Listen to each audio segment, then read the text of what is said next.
Bonsoir à toutes et à tous, nous sommes le vendredi 10 octobre et pour Au Quotidien aujourd'hui nous vous proposons une édition spéciale consacrée au 131e Congrès national des sapeurs-pompiers. 400 exposants pendant ces 4 jours et jusqu'à ce samedi 11 octobre et nous en avons rencontré quelques-uns pour cette édition spéciale. Mais d'abord on commence avec les titres de cette édition. Bruno Retailleau et Marine Le Pen en visite au Congrès national des sapeurs-pompiers. Pourquoi viennent-ils à cet événement? Réponse dans un instant.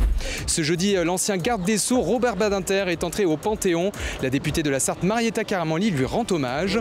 Le réseau de chaleur du Mans Métropole va s'étendre avec une nouvelle technologie. Mais on commence tout de suite avec les faits marquants du jour. L'actualité politique nationale, c'est en partie au Mans que ça se passe ce vendredi au congrès des sapeurs-pompiers. Entourée de plusieurs députés Rassemblement National et de sa sœur Marie-Caroline, Marine Le Pen a d'abord déambulé. Et la nuit, sans éclairage, pareil en sécurité. Parfait.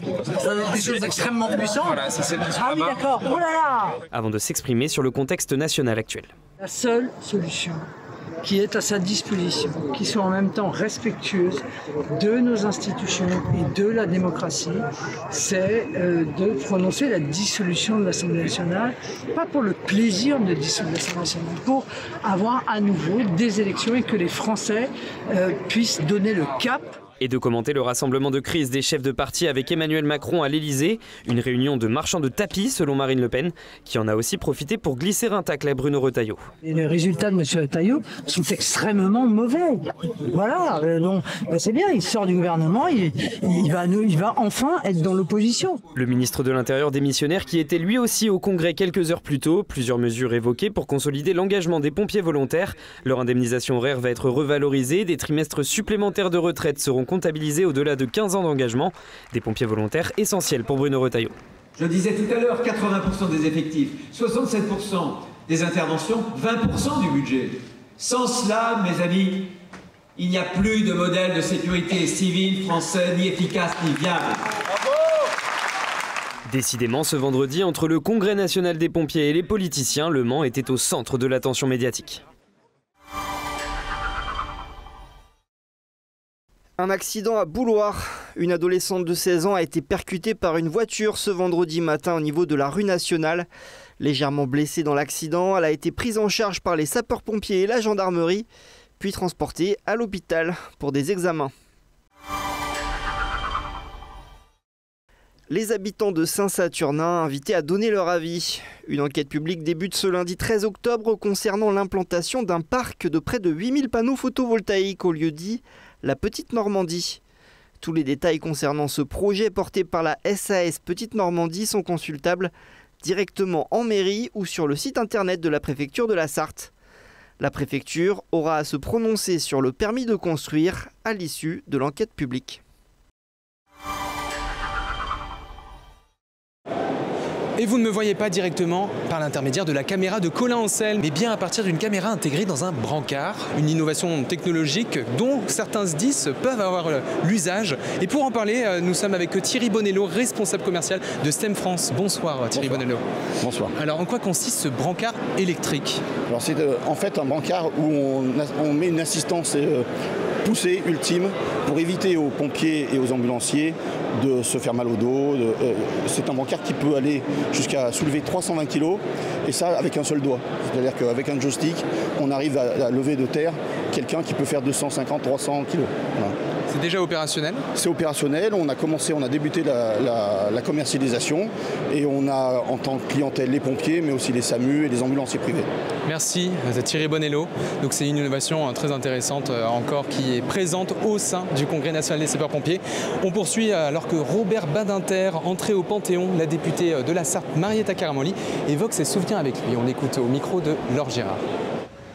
Alors que ce jeudi 9 octobre, Robert Badinter entre au Panthéon, Marietta Caramanli, députée de la Sarthe, se souvient de l'homme avec qui elle a travaillé. Déterminé, pugnace, comme on dit, parce que, comme on disait, il ne faut jamais abandonner l'objectif qu'on a fixé.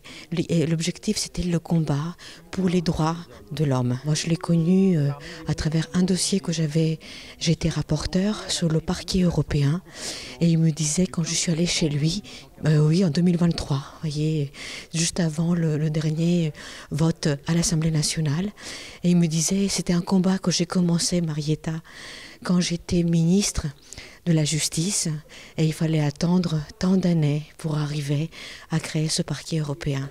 Et donc oui, c'est une émotion aussi, et c'est un grand honneur de l'avoir connu, mais surtout je dirais que la nation lui rend cet hommage et cette reconnaissance qui dépasse la France, mais qui s'inscrit aussi au niveau européen et au-delà. Et là aussi, ce sont des souvenirs, des écussons qu'on en trouve un peu partout. On va en parler tout de suite avec Zach, créateur de Firefight Box. De quoi s'agit-il, Zach? Firefight Box, c'est une box du coup dédiée pour les pompiers. Donc une box où ils reçoivent tous les 2 mois des accessoires et des outils utiles en intervention. Et donc du coup, à l'occasion du congrès, on s'est dit que ça serait bien de mettre à l'image tous les départements de la France avec les écussons. Dans le milieu, tout le monde se les échange. Et on a mis une carte, on a mis une pancarte en disant que pour chaque écuson posé, on en offrait un en retour. La carte se remplit tous les jours, les gens sont contents de venir échanger, de venir voir ce qui se passe et de découvrir surtout des écussons, parce qu'il y a des écussons qui sont un peu collector.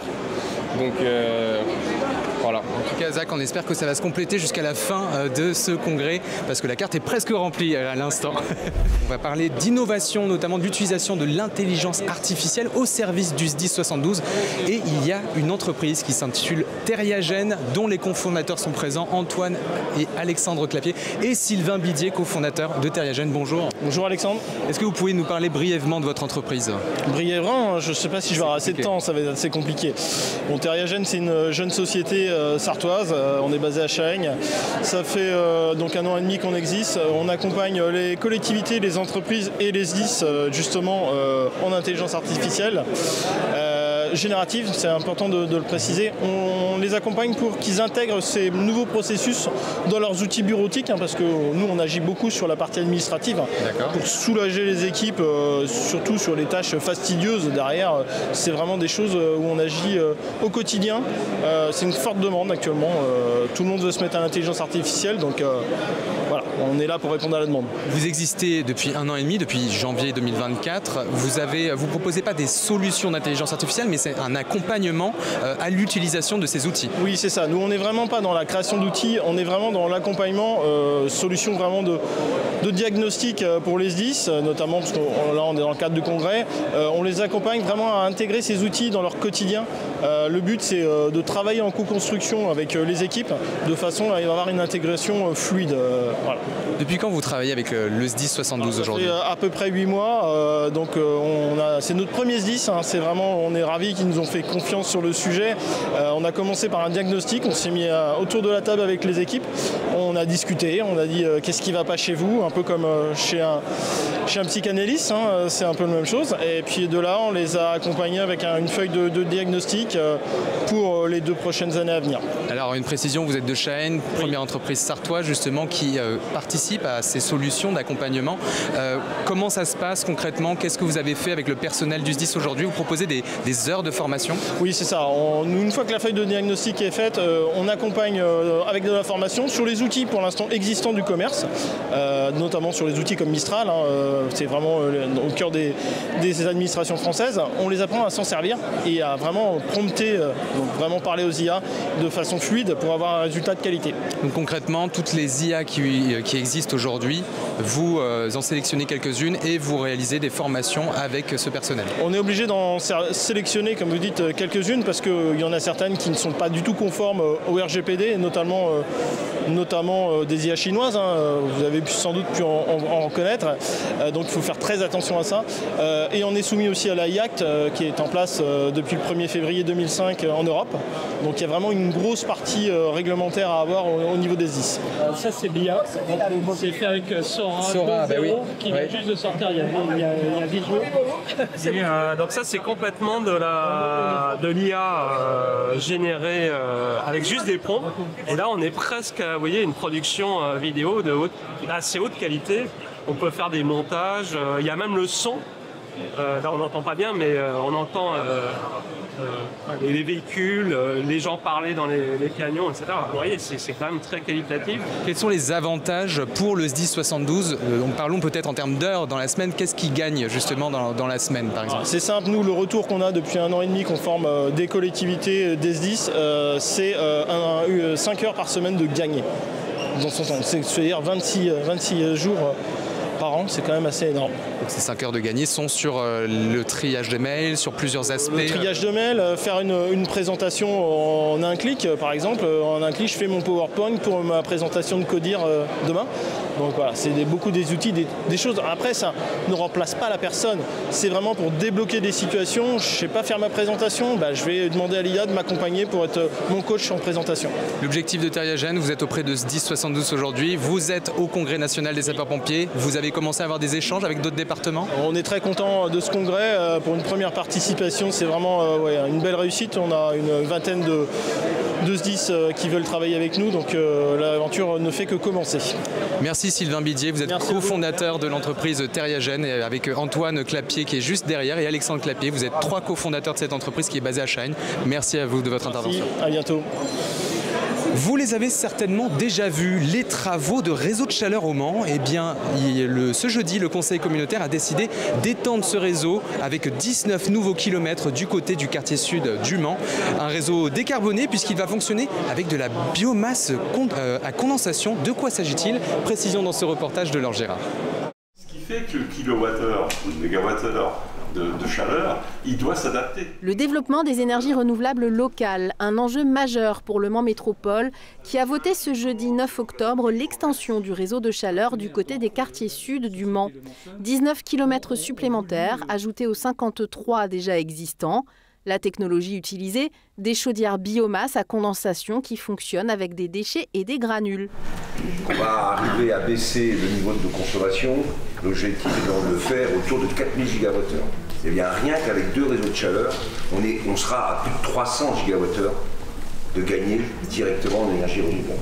La stabilité du prix, une fois que le concessionnaire a fait des investissements et cherche et que le réseau tourne, est un enjeu aussi très important pour tous ceux qui consomment beaucoup de chaleur pour se chauffer. Et ça va bien sûr des grosses institutions publiques jusqu'aux copropriétés. Des travaux menés par le concessionnaire Synergie entre 2026 et 2030 pour un montant de plus de 34 millions d'euros. De retour au Congrès national des sapeurs-pompiers. D'ailleurs, on va vous parler d'un événement qui se déroulera toute la semaine prochaine. Le planning familial de la SAT organise des portes ouvertes à l'occasion de ses 60 ans, du 13 au 17 octobre, au cours des après-midi. L'association qui propose des séances d'écoute psychologique pour les familles sur plusieurs thèmes, la sexualité ou encore l'égalité femmes et hommes, ouvre gratuitement leurs portes. Le rendez-vous est donné au 28 rue de l'Éperon au Mans. D'ailleurs, en parlant d'événements, on vous a fait une petite sélection pour le week-end dans l'agenda.